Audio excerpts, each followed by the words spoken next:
터키 대통령의 극단적 명령에 나토 전체가 발칵 뒤집어졌습니다. 30조 원짜리 중국 방공 장비를 지금 당장 폐기하라. 새벽 3시 이란 미사일이 쏟아지는 절체절명의 와중에 한국 방문 48시간 만에 내린 결정이었습니다. 터키 실사단이 한국에서 목격한 것은 과연 무엇이었을까요? 한국의 기술력은 우리의 상상을 아득히 뛰어넘습니다. 더 충격적인 건 한국의 제안이었습니다. 무상으로 해드립니다. 대신 딱 한 가지만 약속하십시오. 그 조건을 들은 순간 통제실 전체가 숨을 멈췄습니다. 72시간 후 러시아와 일본, 심지어 미국까지 전 세계가 터키로 달려왔습니다. 도대체 무슨 일이 벌어진 걸까요? 지금 바로 시작합니다. 저는 네흐메트 일디림입니다. 터키 국방부 방공작전센터의 부국장으로 일하며 이 나라의 푸른 하늘을 지키는 것을 평생의 긍지로 삼아온 사람입니다. 하지만 제 인생에서 가장 길고도 참담했던 그날 새벽의 공포는 지금도 제 손끝을 떨리게 만듭니다. 새벽 3시 6분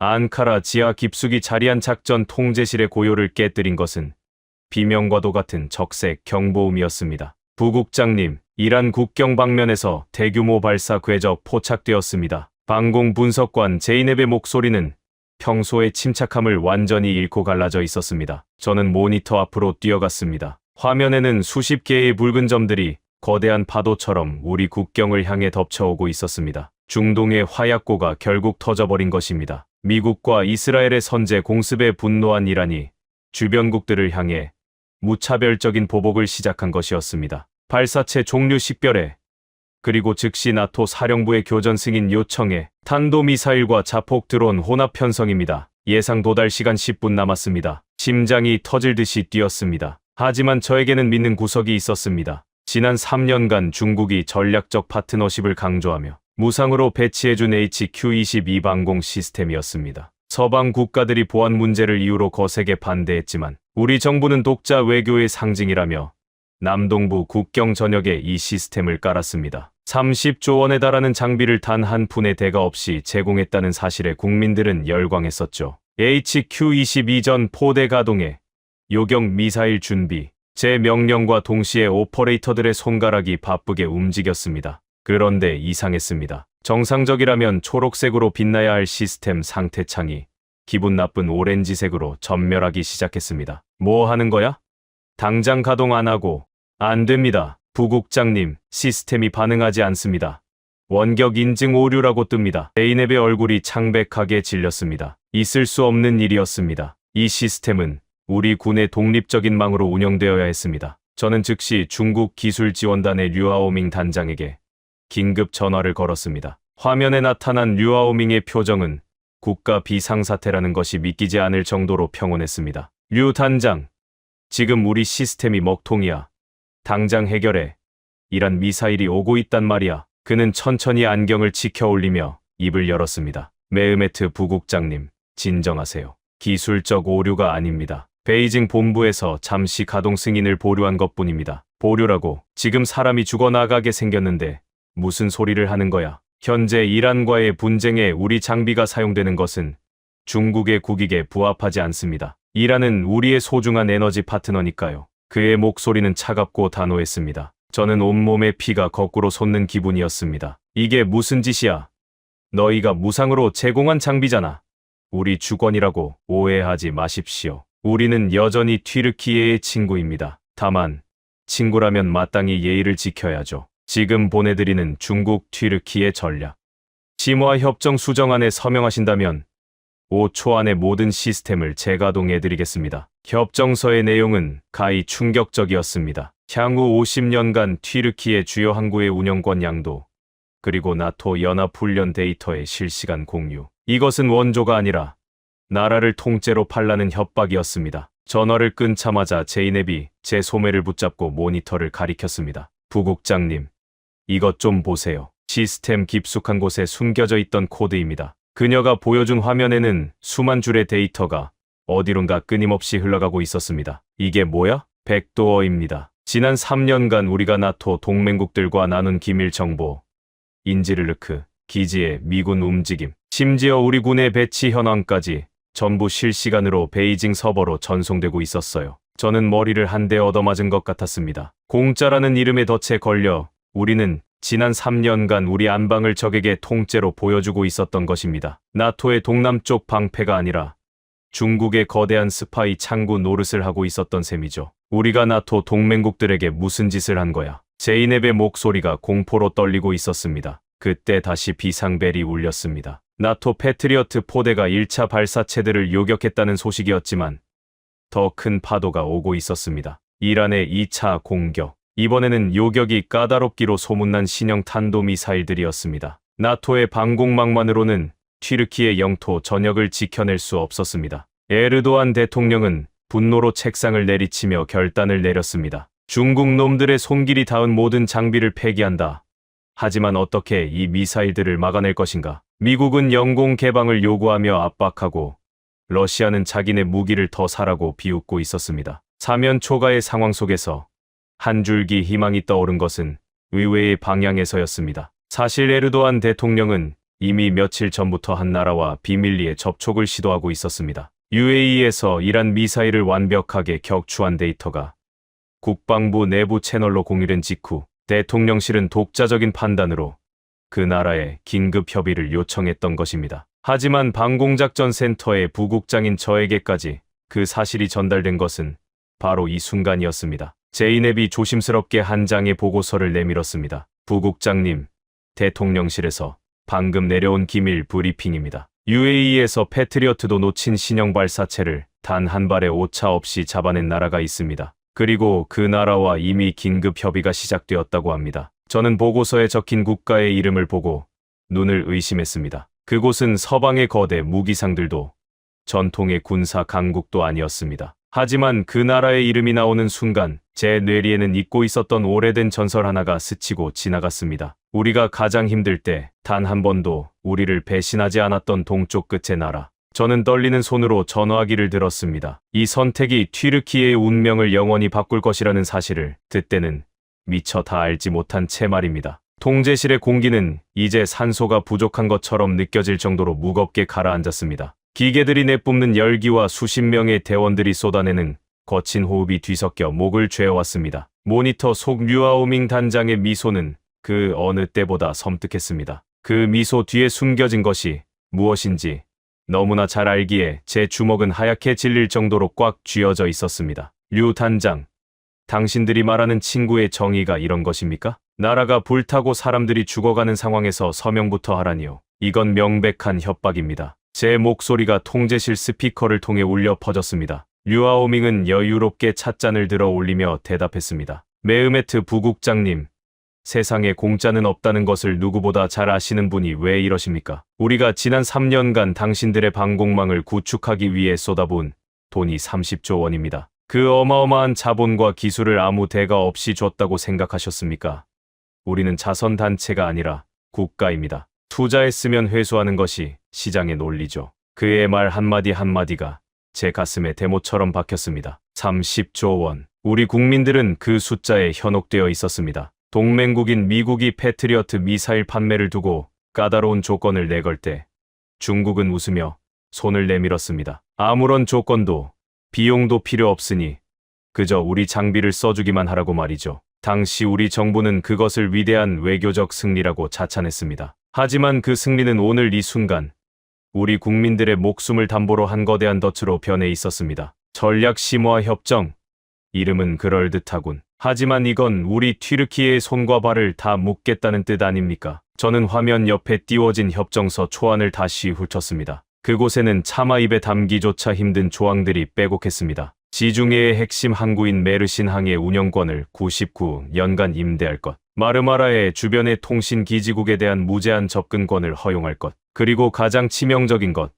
나토의 모든 전술 데이터 링크에 HQ-22 시스템이 상시 접속되어 있을 것. 이것은 단순히 무기 체계를 도입하는 수준이 아니었습니다. 우리 영토의 일부를 내어주고 우리의 눈과 귀를 그들에게 갖다 바치라는 소리였습니다. 만약 제가 여기서 서명 버튼을 누른다면 저는 이 나라의 영웅이 아니라 천년 만년 욕을 먹을 매국노가 될 것이 뻔했습니다. 하지만 서명하지 않는다면 지금 이 순간에도 국경을 넘어 날아오고 있는 이란의 탄도미사일들이 우리 도시를 불바다로 만들 것입니다. 시간이 얼마 남지 않았습니다. 부국장님, 저희 레이더에도 보입니다. 이란의 2차 공격대가 발진했군요. 이번에는 1차 때보다 3배나 많은 숫자가 섞여 있습니다. 나토의 그 낡은 패트리어트 몇 기로는 절대로 다 막지 못할 겁니다. 하지만 제 손가락 하나면 당신들의 HQ-22포대가 즉시 불을 뿜으며 하늘을 청소해 줄 수 있습니다. 류아오밍의 목소리는 유혹하는 뱀처럼 부드러웠습니다. 저는 고개를 돌려 통제실 대원들을 보았습니다. 모두가 저의 입술만 바라보고 있었습니다. 누군가는 두려움에 떨고 있었고 누군가는 분노로 눈시울을 붉히고 있었습니다. 제이넵은 말없이 모니터를 응시하며 눈물을 훔치고 있었습니다. 부국장님, 대통령실에서 연락입니다. 상황 보고를 원하십니다. 통신 장교의 외침에 저는 정신이 번쩍 들었습니다. 지금 이 상황을 어떻게 보고해야 할지 막막했습니다. 우리가 믿었던 방패가 사실은 우리를 겨눈 칼이었다고 말해야 하는가? 아니면 국민을 살리기 위해 주권을 포기해야 한다고 건의해야 하는가? 저는 다시 화면 속 류아오밍을 쏘아보았습니다. 우리는 노예가 되기 위해 이 방공망을 설치한 게 아닙니다. 당신들이 우리 시스템에 심어놓은 그 더러운 통제권을 당장 푸십시오. 이건 국제법 위반이고 범죄입니다. 범죄라니요. 부국장님, 저희는 단지 시스템의 안전을 위해 원격 관리 기능을 유지한 것뿐입니다. 당신들이 직접 관리하겠다고 했을 때 우리가 기술 전수를 거부했던 이유를 이제야 깨달으셨나 보군요. 기술은 아는 자의 것이지 사용하는 자의 것이 아닙니다. 그의 비웃음 섞인 말에 저는 깨달았습니다. 애초에 그들은 우리에게 기술을 줄 생각이 없었습니다. 그저 자기들의 무기를 우리 땅에 배치하고 그것을 조종할 리모컨을 베이징에 둔 채 우리를 인질로 삼은 것이었습니다. 30조 원짜리 거대한 감옥. 그것이 튀르키의 방공망의 정체였습니다. 그때였습니다. 제이넵이 갑자기 제 팔을 강하게 붙잡았습니다. 그녀의 눈은 평소보다 2배는 커져 있었고 손은 미친 듯이 떨리고 있었습니다. 부국장님, 이것 좀 보세요. 이건 단순한 백도어가 아니에요. 중국 놈들이 지금 우리 시스템을 통해서 무슨 짓을 하고 있는지 아세요? 그녀가 다급하게 조작한 보조 모니터에는 알 수 없는 신호들이 폭포수처럼 쏟아지고 있었습니다. 저는 기술적인 세부 사항은 다 알지 못했지만 그 신호들이 가리키는 방향만큼은 확실히 알 수 있었습니다. 그것은 우리 국경 너머 인지르르크 미군 기지와 지중해에 떠있는 나토 연합 함대를 향하고 있었습니다. 이게 다 뭐야? 설명해봐. 제이넵은 숨을 헐떡이며 대답했습니다. 이 시스템들이 지금 우리 영토를 지키는 게 아니라 우리 땅을 거점으로 나토 전체의 암호 체계를 해킹하고 있어요. HQ-22 레이더가 나토 통신망의 허브 역할을 하면서 모든 기밀 데이터를 실시간으로 복제해서 전송하고 있다고요. 저는 그 순간 심장이 멎는 것 같았습니다. 중국은 단순히 우리를 인질로 잡은 것이 아니었습니다. 우리를 나토라는 거대한 동맹의 몸에 박힌 독가시로 활용하고 있었던 것입니다. 우리 땅에 서 있는 그 수십 개의 포대들이 매 순간 동맹의 심장을 찌르고 있었다는 사실에 저는 구역질이 났습니다. 류아오밍의 얼굴에서 미소가 사라졌습니다. 제이넵이 사실을 알아챘다는 것을 눈치챈 모양이었습니다. 그의 표정은 순식간에 살기등등하게 변했습니다. 눈치가 빠르군요.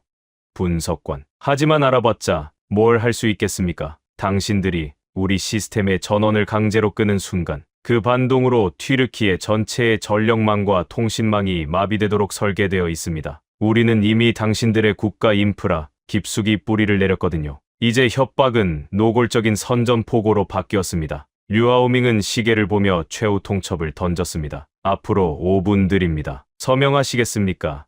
아니면 이란의 미사일과 함께 나라 전체가 암흑 속에 잠기는 것을 보시겠습니까? 저는 창밖을 보았습니다. 저 너머 어둠 속에는 아무것도 모른 채 잠들어 있을 우리 아이들과 부모님들이 있습니다. 그리고 그 위로 죽음의 불꽃이 날아오고 있습니다. 앞에는 주권을 강탈하려는 늑대가 있고 뒤에는 우리를 불태우려는 사자가 버티고 있는 형국이었습니다. 도대체 우리에게 무슨 선택지가 남아있단 말입니까? 바로 그때 제이넵의 헤드셋에서 치직거리는 소음과 함께 낯선 목소리가 들려왔습니다. 나토의 공용 주파수도 아니고 중국의 관리 채널도 아닌 완전히 새로운 암호화 통로였습니다. 부국장님, 이상해요. 외부에서 누군가 우리 시스템의 방화벽을 두드리고 있어요. 그런데 이건 공격이 아니에요. 마치 우리에게 길을 가르쳐 주려는 것 같아요. 제이넵의 손가락이 다시 키보드 위를 날아다녔습니다. 잠시 후 메인 스크린 구석에 작은 창이 하나 떴습니다. 그곳에는 단 한 줄의 메시지가 떠 있었습니다. 우리가 그토록 갈구하던 하지만 누구도 내밀어 주지 않았던 구원의 메시지였습니다. 모니터 구석에 떠오른 그 한 줄의 메시지는 마치 칠흑 같은 심해에서 발견한 한 줄기 빛과 같았습니다. 자존심을 잃지 않고 살아남고 싶으냐는 그 질문. 그것은 단순한 도움의 손길이 아니라 우리의 치부를 정확히 꿰뚫어보고 던지는 준엄한 꾸짖음처럼 느껴지기도 했습니다. 제이넵의 손가락이 멈췄고 통제실 안의 모든 시선이 그 작은 텍스트 창으로 쏠렸습니다. 이게 어디서 온 신호야? 류하오밍의 함정인가? 제가 묻자 제이넵은 고개를 가로저으며 미친 듯이 소스 코드를 분석하기 시작했습니다. 아니에요, 부국장님. 이건 중국의 망을 타고 들어온 게 아니에요. 위성통신망의 빈틈을 파고들어서 우리 시스템의 바이오스 계층으로 직접 들어왔어요. 중국의 백도어조차 인지하지 못하는 초고난도의 캡슐화 통신이에요. 발신지는 보안 처리되어 있지만 이 암호화 방식은 제가 한 번도 본 적 없는 아주 정교한 형태입니다. 화면 속 류아오밍의 얼굴이 일그러졌습니다. 그는 자기가 장악했다고 믿었던 시스템에 누군가 허락 없이 들어왔다는 사실에 당혹감을 감추지 못했습니다. 그의 여유롭던 표정은 순식간에 흑빛으로 변했고 다급하게 주변 참모들에게 무언가를 소리치기 시작했습니다. 메으메트 부국장, 지금 무슨 짓을 하는 겁니까? 외부 세력을 끌어들인다면 협상은 즉시 파기입니다. 지금 당장 그 연결을 끊으세요. 그렇지 않으면 안카라의 모든 변전소를 지금 이 순간 폭파시키겠습니다. 류하오밍의 고함이 스피커를 찢을듯 울렸습니다. 하지만 그가 화를 내면 낼수록 제 마음속에는 확신이 생겼습니다. 이 불청객이야말로 지금 우리가 붙잡아야 할 유일한 동아줄이라는 확신 말입니다. 저는 차갑게 가라앉은 목소리로 그에게 대답했습니다. 끊을 필요 없어. 아니, 끊을 수도 없지. 류 단장, 당신이 그렇게 자랑하던 시스템이 뚫린 모양인데 누구 탓을 하는 건가? 우리는 지금 이 대화의 주인이 누구인지 다시 생각해 봐야겠어. 당신들의 그 알량한 기술력이 드디어 한계에 다다른 모양이군. 제가 냉정하게 대꾸하자 류아오밍은 이를 갈며 자기 부하들에게 무언가를 지시했습니다. 아마도 그 신비로운 접속을 강제로 차단하려는 시도였겠죠. 하지만 류아오밍의 시도는 번번이 무산되는 듯했습니다. 오히려 제이넵의 모니터에는 더 많은 데이터가 쏟아져 들어오기 시작했습니다. 그것은 우리가 그토록 알고 싶어 했던 HQ-22 시스템의 숨겨진 설계도이자 우리를 파멸로 몰아넣고 있던 프로젝트 롱마의 상세 명세서였습니다. 이럴 수가. 부국장님, 이것 좀 보세요. 이건 단순한 정보 유출이 아니에요. 중국은 우리 방공기지를 거대한 신호 정보 수집 기지로 사용하고 있었어요. 우리가 나토 동맹국들과 주고받는 모든 무선 교신은 물론이고 지중해에 배치된 미국의 이지스함이 쏘는 레이더 주파수 패턴까지 전부 수집해서 분석하고 있었던 거예요. 그들이 말한 무상 지원은 사실 나토의 정보를 훔쳐가기 위한 거대한 빨대를 우리 땅에 꽂은 거였어요. 제이넵이 불러온 문서에는 나토의 차세대 전투기인 F-35의 이착륙 패턴과 엔진, 열 신호 데이터까지 기록되어 있었습니다. 튀르키예 남동부 국경에 배치된 방공 포대들이 사실상 나토의 심장을 겨눈 중국의 거대한 안테나였던 셈입니다. 튀르키예가 지난 3년간 믿고 의지했던 그 철옹성 같던 방패가 사실은 우리 동맹국들의 목에 칼을 들이밀고 있었다는 사실에 저는 가슴이 찢어지는 수치심을 느꼈습니다. 더 충격적인 건 여기 있어요. 이들이 심어놓은 킬 스위치는 이란의 미사일을 막지 못하게 하는 것만이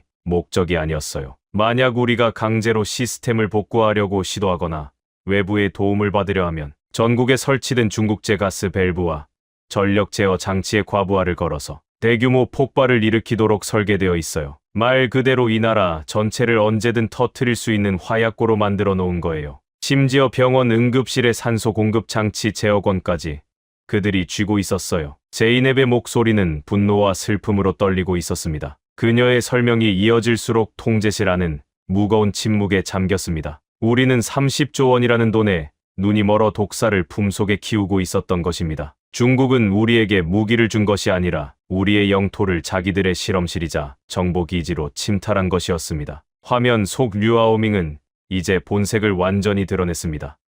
그래봤자 달라지는 건 없다. 내용을 알았다고 해서 너희가 뭘 할 수 있지? 그 시스템의 핵심 코드는 우리 베이징의 슈퍼컴퓨터와 실시간으로 연동되어 있다. 너희 수준으로는 코드 한 줄도 건드리지 못해. 괜히 저항하다가 안카라 시내의 모든 변전소가 터지는 꼴을 보고 싶지 않다면 당장 서명해라. 이란의 미사일은 이제 국경에서 5분 거리에 있다. 너희 국민들이 타 죽는 모습을 실시간으로 중계해주랴? 그의 목소리에는 광기와 오만이 서려 있었습니다. 저는 에르도안 대통령과의 직통 전화를 쳐다보았습니다. 대통령은 이미 상황을 보고받았고 결단을 내려야 하는 시간이 다가오고 있었습니다. 하지만 주권을 포기할 수도 국민을 죽음으로 내몰 수도 없는 이 절망적인 상황에서 저는 다시 한번 그 의문의 메시지 창을 보았습니다. 메시지는 계속해서 이어지고 있었습니다. 3년 전 당신들이 선택한 것은 무기가 아니라 족쇄였습니다. 하지만 형제의 실수는 형제가 닦아주는 법이지요.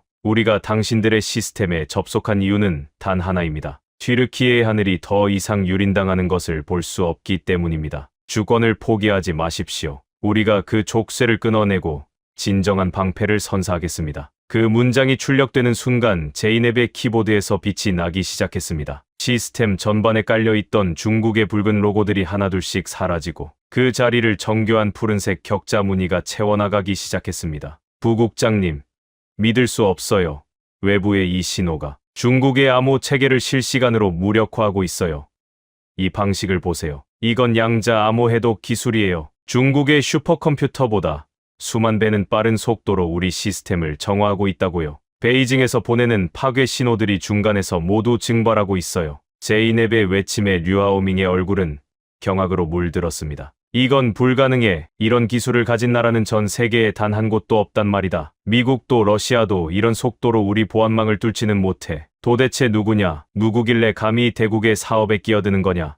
정체를 밝혀라. 류아오밍이 악을 쓰며 소리쳤습니다. 하지만 그 질문에 대한 대답은 그가 아니라 저의 귓가에 들려왔습니다. 통제실의 메인 스피커가 치직거리며 한 여성의 차분하면서도 강인한 목소리를 송출하기 시작했습니다. 우리는 사업을 하러 온 것이 아닙니다. 잃어버린 형제를 찾으러 온 것이죠. 메흐메트 부국장님, 제 목소리가 들리십니까? 그리고 거기 베이징의 류아오밍 단장. 당신들이 벌인 이 저열한 도둑질은 여기서 끝입니다. 그 목소리는 낯설었지만 이상하게도 깊은 신뢰감을 주었습니다. 통제실 안에 소란이 잦아들고 모두가 그 목소리에 집중했습니다. 저는 홀린 듯 마이크를 잡았습니다. 누구십니까? 우리 시스템에 어떻게 들어온 거죠? 이 모든 상황을 어떻게 다 알고 있는 겁니까? 저는 한국 국방부 긴급대응팀의 강서윤이라고 합니다. 저희는 이미 튀르키예 영공 근처 위성 궤도에서 당신들의 상황을 지켜보고 있었습니다. 중국이 깔아놓은 그 족쇄, 이제 우리가 끊어드리겠습니다. 당신들이 지난 70여 년 전 우리에게 보여준 그 용기를 우리는 단 한순간도 잊은 적이 없으니까요. 강서윤이라는 그 이름이 통제실에 울려 퍼졌습니다. 한국. 제가 떠올렸던 그 오래된 전설의 주인공이 실체가 되어 나타난 순간이었습니다. 통제실 대원들 사이에서 술렁임이 일어났습니다. 한국이라고요? 하지만 당신들이 어떻게 이 짧은 시간에 이런 일들을, 그리고 왜 우리를 돕는 겁니까? 조건은 무엇이죠? 대체 무엇을 원하는 겁니까? 제가 묻자 강서윤 팀장은 짧은 침묵 끝에 대답했습니다. 그 대답은 제 영혼을 울리는 진동과도 같았습니다. 조건 같은 건 생각하지 마십시오. 혹시 군우리 전투를 기억하십니까? 70여 년 전 당신들의 할아버지가 우리를 위해 피를 흘렸을 때 그분들도 조건을 따졌습니까? 피를 나누는데 조건은 필요 없습니다. 형제가 위험에 처했기에 달려온 것뿐이죠. 이제는 우리가 그 빚을 갚을 차례입니다. 지금부터 튀르키예의 하늘은 한국이 책임집니다. 군우리 전투. 튀르키예 군인이라면 가슴속 깊이 새겨둔 그 영광스러운 희생의 이름이 한국인의 입에서 흘러나왔을 때 제이넵을 비롯한 대원들의 눈시울이 붉어졌습니다. 하지만 감동에 젖어 있을 시간은 없었습니다. 레이더망에 포착된 붉은 점들이 이제 국경선을 넘기 시작했습니다. 이란의 2차 미사일 공격되었습니다. 그 중에는 마하 5 이상의 속도로 낙하하는 최신형 극초음속 미사일들도 포함되어 있었습니다. 나토의 패트리어트 포대들이 급히 대응 사격을 시작했지만 예측 불가능한 궤적 때문에 번번이 빗나가고 있었습니다. 강 팀장님, 미사일들이 오고 있습니다.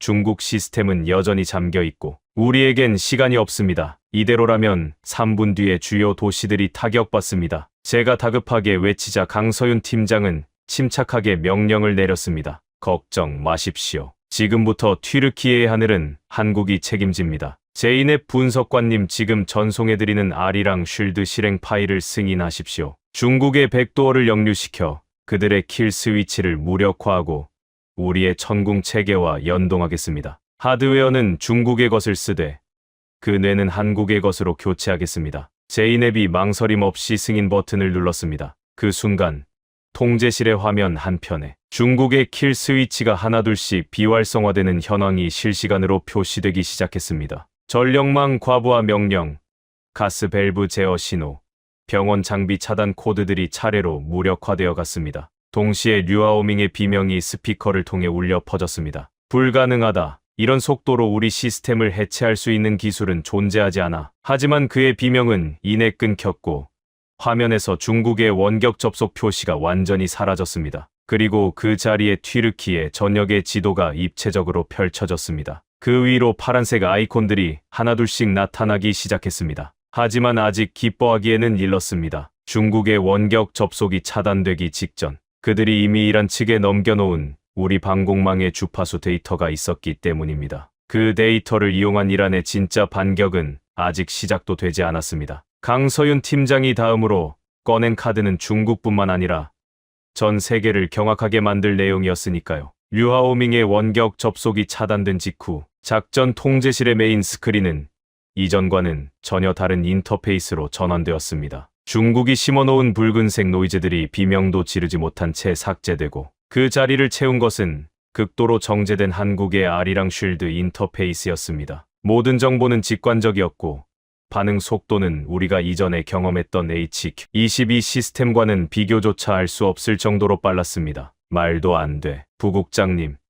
이 시스템 좀 보세요. 서버 부하가 거의 제로에 가까워요. 중국 놈들이 수만 대의 컴퓨터를 동원해도 풀지 못했던 연산들을 이 프로그램은 단 몇 초 만에 처리하고 있어요. 이게 어떻게 가능한 거죠? 제이넵이 경탄 섞인 목소리로 외쳤습니다. 그녀의 손가락은 마치 마법에 홀린 듯 키보드 위를 춤추며 한국에서 전송해온 데이터들을 분석해 나갔습니다. 화면 속 강서윤 팀장의 목소리가 다시 들려왔습니다. 이번에는 아까보다 훨씬 더 가까운 곳에서 들리는 것처럼 선명했습니다. 제이넵 분석관님, 너무 놀라지 마십시오. 이것이 대한민국이 독자적으로 개발한 기반 통합 방공 체계인 아리랑 쉴드입니다. 중국의 시스템은 하드웨어를 과시하기 위해 소프트웨어를 비대하게 만들었지만 우리는 최소한의 데이터로 최대의 결과를 뽑아내는 최적화에 집중했습니다. 지금 이 순간에도 우리 팀의 엔지니어들이 튀르키예 남동부 국경지대에 도착하고 있습니다. 강 팀장의 말이 끝나기도 전에 상황판에 새로운 파란색 아이콘들이 나타났습니다. 국경 인근의 비밀 군사 기지들로 급파된 수송기들이 포착된 것이었습니다. 나토 사령부조차 알지 못했던 은밀하고도 신속한 이동이었습니다. 아니, 강 팀장님, 언제 수송기들을 보낸 겁니까? 우리 영공은 지금 이란의 미사일 위협 때문에 폐쇄된 상태인데 어떻게? 제 질문에 강서윤 팀장은 가벼운 웃음을 섞어 대답했습니다. 튀르키예 정부와 한국 정부는 이미 48시간 전부터 대통령실 직통 비밀 채널로 소통하고 있었습니다. 부국장님께서 보고서를 받으신 것도 그 협의의 결과입니다. 우리는 중국의 감시망을 피하기 위해 적외도 스텔스 수송 방식을 택했습니다. 지금 여러분의 기지에 내리고 있는 것은 대한민국이 자랑하는 중거리 지대공 미사일 천궁2입니다. 그리고 우리 엔지니어들은 수송기 착륙 즉시 급속 전개 훈련대로 포대 설치를 시작했습니다. 지금 이 순간에도 최종 점검이 진행 중입니다. 천궁2,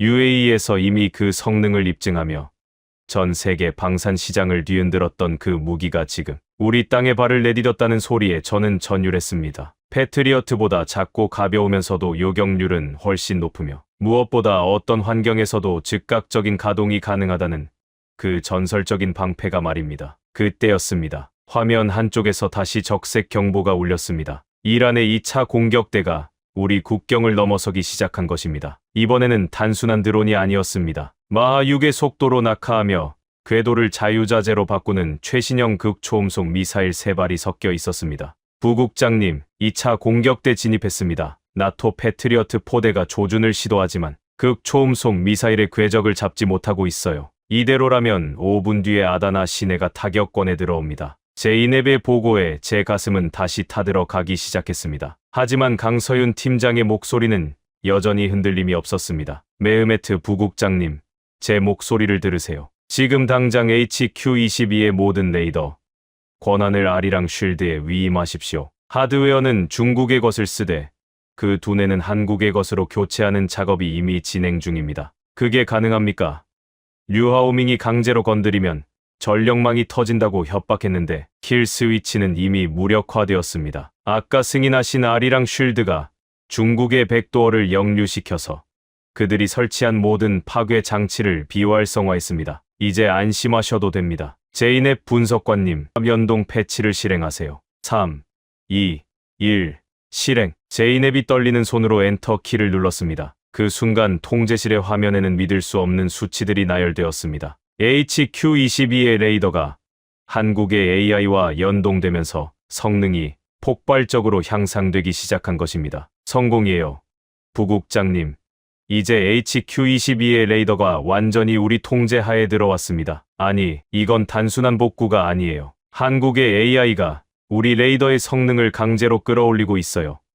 탐지거리가 2배 이상 늘어났습니다. 제이넵의 감탄사 뒤로 강서윤 팀장의 명령이 이어졌습니다. 좋습니다. 이제 천궁2 포대와 연동합니다. 튀르키예의 레이더가 눈이 되고 한국의 미사일이 주먹이 될 것입니다. 이란의 극초음속 미사일 궤적 추적 시작합니다. 8초 뒤에 최종 요격 지점이 산출될 겁니다. 통제실 안의 모든 대원이 숨을 죽이고 화면을 주시했습니다. 마하6으로 날아오는 죽음의 신호들이 화면 위에 붉은 선을 그리며 다가오고 있었습니다. 나토의 패트리어트 시스템이 계산하지 못한 그 변칙적인 궤도를 한국의 아리랑 쉴드는 마치 미래를 예언하듯 점선으로 미리 그려내고 있었습니다. 요격 지점 확정. 천궁2 1번 포대부터 4번 포대까지 발사 대기. 메흐메트 부국장님, 발사 승인을 내리십시오. 이것은 당신들의 하늘이고 당신들의 명령으로 지켜져야 합니다. 강서윤 팀장은 저에게 마지막 영광을 양보했습니다. 저는 떨리는 목소리로 마이크를 잡았습니다. 대한민국 천궁2 그리고 튀르키예 방공대원들에게 알린다. 우리를 배신한 가짜 방패를 버리고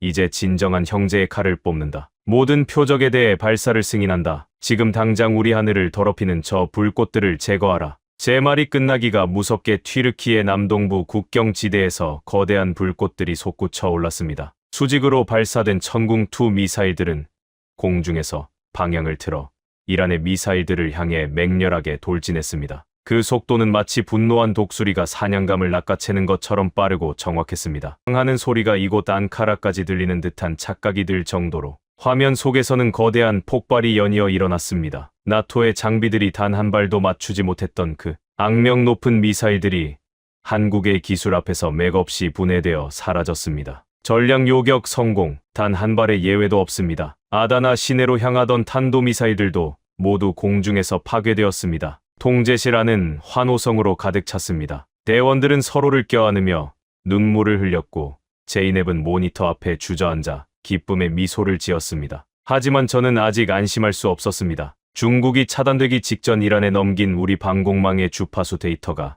아직 남아 있었기 때문입니다. 그 데이터를 활용한 이란의 진짜 반격은 이제부터가 시작이었습니다. 강 팀장님, 정말 감사합니다. 하지만 중국이 가만히 있을까요? 그들이 차단되기 전에 이란에 넘긴 데이터가 분명히 있을 겁니다. 제 걱정에 강서윤 팀장은 화면을 통해 저를 똑바로 응시하며 말했습니다. 그녀의 눈빛 속에는 단순한 기술자의 자신감을 넘어선 더 깊은 무언가가 담겨 있었습니다. 중국이 보복을 결심하기도 전에 우리는 그들이 전 세계를 상대로 벌여온 이 파렴치한 사기극의 실체를 모두 공개할 겁니다. 그리고 부국장님, 제가 1400년 전의 약속이라고 말씀드렸던 것 기억하시죠? 그게 왜 오늘 이 시점에 다시 살아나야 했는지 그 진짜 이유를 이제 아시게 될 겁니다. 그녀가 보여준 새로운 파일의 제목을 본 순간 저의 심장은 요격 성공 때보다 더 크게 동요했습니다. 그것은 군사적인 정보를 넘어 우리 민족의 뿌리와 자부심을 뒤흔드는 거대한 역사적 진실을 담고 있었기 때문입니다. 요격 성공의 여운이 가시지 않은 작전 통제실은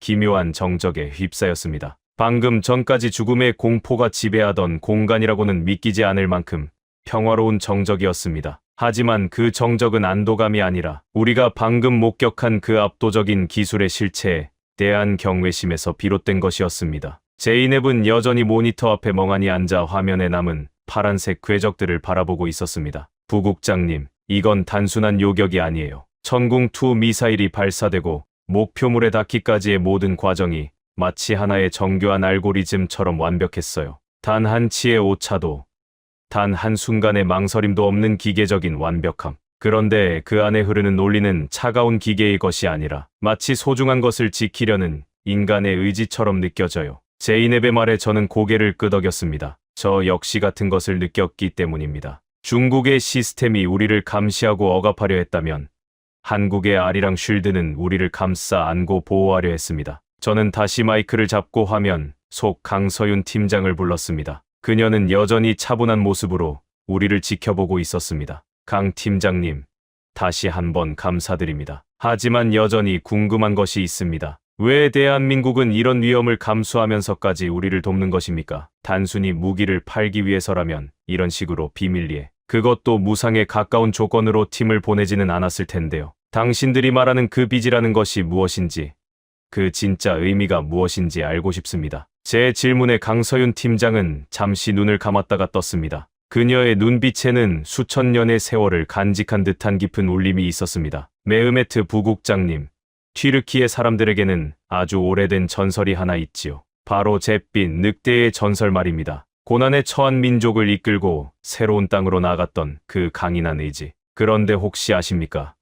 그 늑대가 동쪽으로 달렸을 때 그곳에서 기다리고 있던 또 다른 존재가 있었다는 사실을요. 바로 태양의 새, 삼조고였습니다. 그녀의 입에서 나온 낯선 이름의 통제실 대원들이 술렁였습니다. 하지만 강 팀장은 이야기를 멈추지 않았습니다. 7세기경, 당나라라는 거대한 제국이 아시아의 패권을 장악하려 했을 때 서쪽의 돌궐과 동쪽의 고구려는 서로 손을 잡았습니다. 만 리가 넘는 거리를 두고 있었지만 두 민족은 서로가 형제임을 본능적으로 알았습니다. 한쪽이 공격받으면 다른 쪽이 배후를 치며 거대 제국에 맞섰죠. 그것이 바로 1400년 전 우리 조상들이 맺었던 연대입니다. 당신들의 조상인 돌궐과 우리 조상인 고구려는 그렇게 하늘 아래에서 형제로 살았습니다. 그녀의 목소리에는 묘한 힘이 실려 있었습니다. 통제실 벽면에 걸린 튀르키예 국기의 초승달이 마치 그때의 약속을 기억하고 있는 것처럼 보였습니다. 세월이 흘러 70여 년 전, 우리가 북한의 침략으로 벼랑 끝에 몰렸을 때 당신들은 주저하지 않고 달려왔습니다. 이름도 모르는 나라, 지도에서도 찾기 힘든 그 작은 땅을 지키기 위해 튀르키예는 가장 먼저,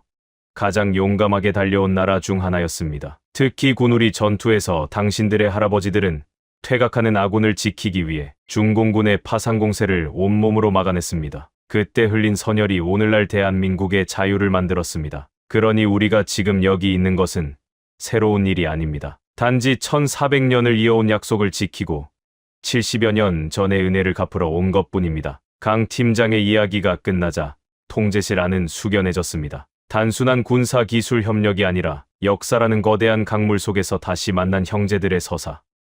제이넵의 눈가에는 어느새 눈물이 맺혀 있었습니다. 우리를 도구로 보았던 중국과는 너무나도 다른 진심 어린 존중과 애정이 담긴 목소리였습니다. 우리는 당신들에게 조건부 원조를 하지 않습니다. 주권을 내놓으라고 협박하지도 않습니다. 다만 한 가지만 부탁드리고 싶습니다. 이 위기가 끝나고 튀르키예가 다시 강해졌을 때, 그때 만약 또 다른 누군가가 억울한 침략을 당하거나 기술의 노예가 될 위기에 처한다면 그때는 당신들이 지금의 우리처럼 손을 내밀어 주십시오. 그것이 우리가 바라는 유일한 대가입니다. 강서윤 팀장의 말은 제 심장을 고동치게 했습니다. 기술을 무기로 휘두르는 것이 아니라 기술을 나눔으로써 더 큰 자유를 만드는 것. 그것이 바로 대한민국의 품격이었습니다. 하지만 감동의 순간도 잠시, 제이넵이 갑자기 비명을 지르며 화면을 가리켰습니다. 아리랑 쉴드가 중국의 백도어를 장악했던 그 데이터. 통로에서 숨겨져 있던 극비 문서들이 하나둘씩 해독되어 나타나기 시작한 것입니다. 그 문서들의 제목은 우리를 다시 한번 경악하게 만들었습니다. 부국장님,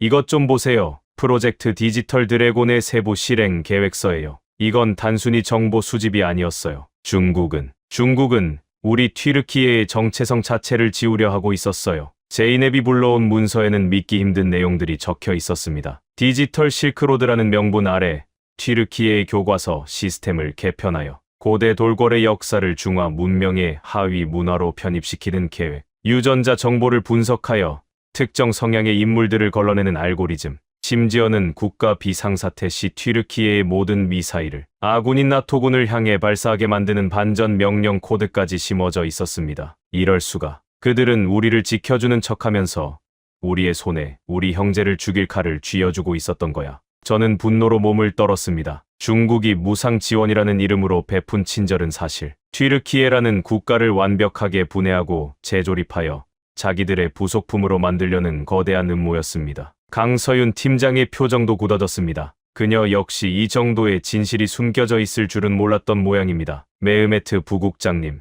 이제 시간이 없습니다. 중국이 자신들의 음모가 드러났다는 것을 눈치채면 어떤 극단적인 행동을 할지 모릅니다. 지금 당장 이 모든 증거를 전 세계에 공개해야 합니다. 동시에 이란의 3차 공격이 예상보다 훨씬 큰 규모로 준비되고 있다는 징후가 포착되었습니다. 이번에는 단순한 미사일이 아닙니다. 중국이 차단 직전에 이란 측에 넘긴 우리 방공망의 주파수 데이터를 활용한 변치, 궤도 발사체들이 대거 포함되어 있습니다. 강 팀장의 말이 끝나기가 무섭게 다시 한번 적색 경보가 통제실을 가득 메웠습니다. 레이더 화면 가득 붉은 점들이 나타났습니다. 이 전과는 비교도 할 수 없는 숫자, 수백 발의 미사일과 드론이 튀르키예 영공을 뒤덮기 위해 몰려오고 있었습니다. 부국장님, 이란의 전면적인 공세입니다. 중국이 차단 직전에 넘긴 주파수 데이터를 이용해서 우리 레이더에 맞춤형 재밍을 걸고 있어요. 아리랑 쉴드가 연동한 레이더의 기존 주파수 대역이 교란되고 있습니다. 제이넵의 다급한 외침과 함께 화면이 거칠게 흔들렸습니다. 이란은 중국이 사전에 빼돌린 데이터를 기반으로 현재 아리랑 쉴드가 사용하는 레이더 주파수의 취약점을 정확히 노리고 있었습니다. 아무리 한국의 기술이 뛰어나더라도 적이 이미 레이더의 작동 패턴을 알고 있다면 지상 기반 탐지만으로는 한계가 있었습니다. 강 팀장님, 레이더 재밍 때문에 표적 추적이 불안정해지고 있습니다. 천궁이 목표물을 정확히 잡을 수가 없어요. 절체절명의 순간, 강서윤 팀장이 결연한 목소리로 명령을 내렸습니다. 걱정 마십시오. 레이더가 가려졌다면 다른 눈으로 보면 됩니다. 지금부터 아리랑 쉴드의 최종 단계를 가동합니다. 제이넵 분석관님, 한국의 정찰 위성과 튀르키예의 지상 포대를 직접 연결하는 데이터 링크를 승인하세요. 위성은 재밍에 영향을 받지 않습니다. 우리가 직접 하늘 위에서 적의 좌표를 꽂아드리겠습니다. 통제실의 모든 장비가 터질 듯이 돌아가기 시작했습니다. 그리고 그 순간 저는 보았습니다. 우리 시스템의 깊은 곳에서 잠자고 있던 어떤 힘이 한국의 기술과 만나 폭발적인 빛을 내뿜는 것을 말입니다. 그것은 단순한 프로그램의 작동이 아니라 1400년 만에 다시 만난 두 형제가 서로를 지키기 위해 내지르는 사자우였습니다. 이제 막 최후의 결전이 시작되려는 찰나, 통제실 문이 거칠게 열리며 예상치 못한 인물이 들이닥쳤습니다. 그의 손에는 권총이 들려 있었고 그의 눈에는 광기가 서려 있었습니다. 이전부터 중국과의 협력을 유독 강하게 옹호해왔던 바로 그 인물이었습니다. 작전 통제실의 이중 잠금 장치가 거칠게 부서지는 소리와 함께 들이닥친 인물은 다름 아닌 방공사령부의 참모장 오스만 일마지였습니다. 그의 손에 들린 권총이 차가운 형광등 불빛을 받아 번뜩였습니다. 오스만 참모장은 지난 30년간 저와 함께 튀르키예의 국경을 지켜온 전우이자 든든한 선배였습니다. 하지만 돌이켜보면 HQ-20 이 도입 당시 그 누구보다 열정적으로 중국의 제안을 밀어붙였던 것도 바로 오스만이었습니다. 지금 그의 눈에 서린 것은 우리가 알던 충성심이 아니라 거대한 힘 앞에 굴복한 자의 비굴한 광기였습니다. 메흐메트, 당장 손 떼라. 이건 자살 행위야. 한국 놈들의 장난감에 우리 운명을 맡기겠다고 베이징을 화나게 하면 우리나라는 정말 끝장이야. 오스만의 외침에 대원들은 얼어붙었습니다. 그의 등 뒤로 무장한 사령부 경비대 몇 명이 뒤따라 들어왔습니다. 상황은 순식간에 아수라장이 되었습니다. 제이넵이 비명을 지르며 제 뒤로 몸을 숨겼습니다. 화면 속 강서윤 팀장의 목소리가 들리지 않을 정도로 소란스러웠지만 저는 오스만의 눈을 똑바로 응시하며 한 걸음 앞으로 나갔습니다. 참모장님, 아니 오스만, 당신도 그들이 우리에게 심어놓은 백도어를 봤을 것 아닙니까? 우리 역사를 지우고 우리 아이들의 미래를 베이징의 데이터 서버에 박제하려는 그들의 음모를 다 알고도 이런 짓을 하는 겁니까? 그게 무슨 상관이야? 주권, 자부심, 그런 건 배가 부를 때나 찾는 소리다. 이란의 미사일이 앙카라에 떨어지는 순간 그딴 건 아무 의미 없어. 중국만이 우리를 살릴 수 있어. 협정서에 서명하고 시스템을 돌려받는 것만이 유일한 길이다. 오스만의 손이 부들부들 떨리고 있었습니다. 그는 이미 중국이 제공한 거에게 뒷돈이나 혹은 우리가 모르는 무언가에 약점이 잡힌 것이 분명했습니다. 그때였습니다. 제이넵이 제 옆에서 조용히 키보드를 두드리기 시작했습니다. 그녀는 공포에 질린 척하면서도 아리랑 쉴드의 마지막 보안 코드를 입력하고 있었던 것입니다. 오스만 참모장님, 당신이 믿는 그 중국 시스템은 이미 죽었습니다. 한국의 기술이 그것을 정화했어요. 당신이 여기서 우리를 쏜다고 해도 저 하늘 위에 떠 있는 한국의 위성들은 멈추지 않을 겁니다. 제이넵의 당당한 목소리에 오스만이 당황하며 총구를 그녀에게 돌렸습니다. 그 찰나의 순간, 통제실의 모든 조명이 일제히 꺼졌습니다. 강서윤 팀장이 원격으로 통제실의 전력을 차단한 것이었습니다. 어둠 속에서 보안 요원들과 오스만 일행 사이에 짧은 격투 소리가 들렸고, 잠시 후 다시 조명이 들어왔을 때 오스만은 바닥에 제압당해 있었습니다. 메흐메트 부국장님, 괜찮으십니까? 시간이 없습니다. 이란의 3차 공격대가 사선에 진입했습니다. 스피커를 통해 들려오는 강서윤 팀장의 절박한 외침에 저는 곧바로 상황판으로 뛰어갔습니다. 화면에는 이전과는 비교도 할 수 없는 거대한 붉은 구름이 몰려오고 있었습니다. 이란이 보유한 모든 미사일 전력이 총동원된 듯했습니다. 특히 그 선두에는 중국이 사전에 넘긴 주파수 데이터로 제밍을 걸며 접근하는 극초음속 미사일 12발이 편대를 이루어 날아오고 있었습니다. 나토 패트리어트 포대 제밍 때문에 표적을 놓쳤습니다. 이스라엘 영공을 우회하는 변칙. 궤도입니다. 지상 레이더 기반으로는 요격 불가능합니다. 제이넵의 절망적인 보고가 이어졌습니다. 이제 튀르키예의 하늘은 지상 레이더만으로는 더 이상 지켜낼 수 없는 상황이었습니다. 앙카라와 이스탄불, 수백만 명의 목숨이 경각에 달려 있었습니다. 강 팀장님, 아까 말씀하신 위성 연동, 지금 당장 써야 합니다. 지상 레이더가 제밍에 걸렸어요. 제가 비명 섞인 요청을 보내자 강서윤 팀장의 목소리가 천둥처럼 통제실을 울렸습니다. 지금부터 아리랑 쉴드 제2단계 가동합니다. 제밍을 받고 있는 지상 레이더 대신 대한민국의 초저궤도 군사위성 7기를 직접 연동합니다. 위성 궤도에서는 제밍이 통하지 않습니다. 우리가 하늘 위에서 내려다보고 좌표를 꽂겠습니다. 제이넵 분석관님, 데이터 링크 오픈하세요. 그 순간 메인 스크린의 우주에서 바라본 튀르키예의 모습이 펼쳐졌습니다. 구름 위에서 내려다보는 시야는 지상의 레이더와는 차원이 달랐습니다. 짙은 제밍의 안개를 뚫고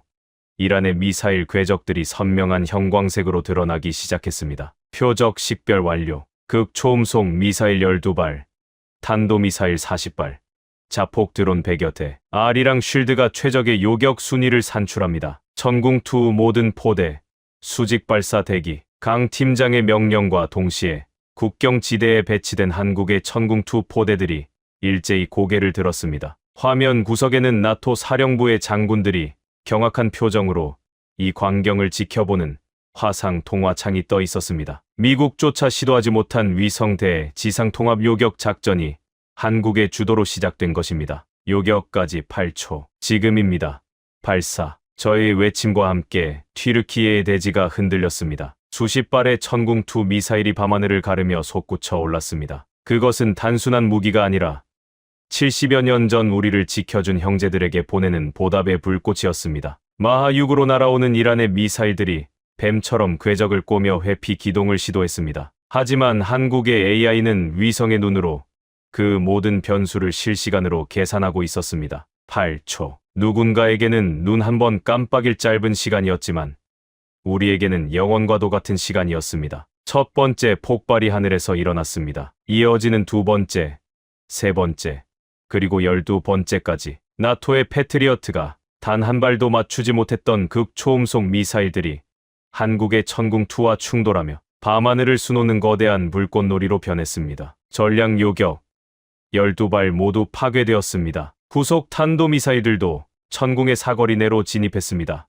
요격률 100%. 제이넵이 환호성을 지르며 자리에서 일어났습니다. 통제실의 모든 대원이 박수를 치며 서로를 껴안았습니다. 화면 너머 나토의 사령관들은 입을 다물지 못한 채 굳어 있었습니다. 그들은 보았습니다. 수십조 원을 들인 중국의 시스템이 배신하고 최강이라 자부하던 서방의 무기들이 무력화될 때 오직 한국의 기술만이 형제의 하늘을 완벽하게 지켜내는 그 기적 같은 순간을 말입니다. 하늘을 뒤덮었던 붉은 점들이 모두 사라지고 다시 푸른색 평화가 찾아왔습니다. 하지만 저는 알고 있었습니다. 이 요격, 성공은 시작일 뿐이라는 것을요. 중국은 이제 자신들의 치명적인 비밀을 전 세계에 폭로당할 위기에 처했고 우리는 그들의 추악한 실체를 만천하에 알릴 준비를 마쳤습니다. 강서윤 팀장이 화면 속에서 살며시 미소를 지었습니다. 하지만 그녀의 눈빛은 곧 다시 매섭게 빛났습니다. 그녀가 전송해온 마지막 데이터 꾸러미에는 중국이 절대로 세상에 나오지 말았어야 할 전 인류를 위협하는 거대한 음모의 증거들이 담겨 있었기 때문입니다. 이제 우리가 단순히 방어하는 것을 넘어 전 세계의 자유를 위해 반격할 시간이 다가오고 있었습니다. 다음 날 아침, 튀르키예의 수도 앙카라는 말 그대로 전 세계의 중심지가 되었습니다. 도시 전체를 감싸고 있던 죽음의 공포는 간데없고 그 자리를 채운 것은 승리의 환호와 믿기 힘든 기적에 대한 경탄이었습니다. 저는 에르도안 대통령의 긴급 호출을 받고 영궁으로 향했습니다. 차창 밖으로 보이는 시민들은 전기가 다시 들어온 거리에서 서로를 껴안고 있었고 상점마다 튀르키예 국기와 한국의 태극기가 나란히 걸려있는 모습이 보였습니다. 대통령궁 대회의실은 이미 전 세계 주요 외신 기자들로 발 디딜 틈이 없었습니다. CNN, BBC, 알자지라, 그리고 한국의 주요 방송사들까지.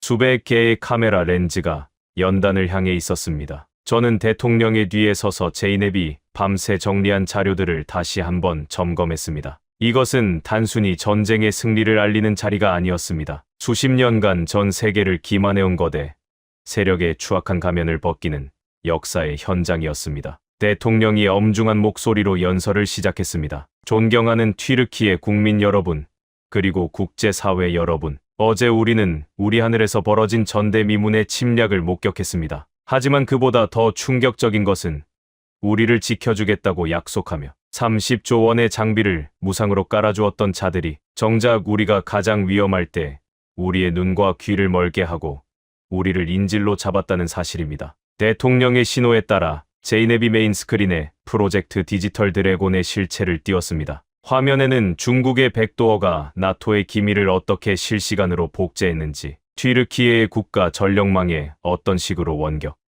폭탄을 심어놓았는지에 대한 구체적인 로그 기록이 폭포수처럼 쏟아졌습니다. 장내는 순식간에 차가운 정적으로 휩싸였습니다. 기자들은 믿기지 않는다는 듯 안경을 고쳐 썼고 몇몇은 비명을 지르듯 질문을 쏟아냈습니다. 이 자료들이 조작된 것이 아니라는 증거가 있습니까? 한 기자의 질문에 저는 단상으로 나갔습니다. 그리고 강서윤 팀장이 우리에게 전수해준 오픈소스 검증 툴을 실행했습니다. 지금 보시는 이 코드는 전 세계 어떤 보안 전문가라도 직접 확인하실 수 있습니다. 우리는 이 모든 증거를 국제기구와 각국 정보기관에 동시에 공개하겠습니다. 중국이 심어놓은 이 악성 코드는 튀르키예뿐만 아니라 그들의 장비를 도입한 동남아시아, 아프리카, 남미의 모든 국가에 동일하게 심어져 있습니다. 이것은 원조가 아니라 전 인류를 향한 디지털 식민지 선언입니다. 그 순간 회의실 안은 폭발적인 소란으로 가득 찼습니다. 중국 대사관 관계자들이 얼굴이 붉어진 채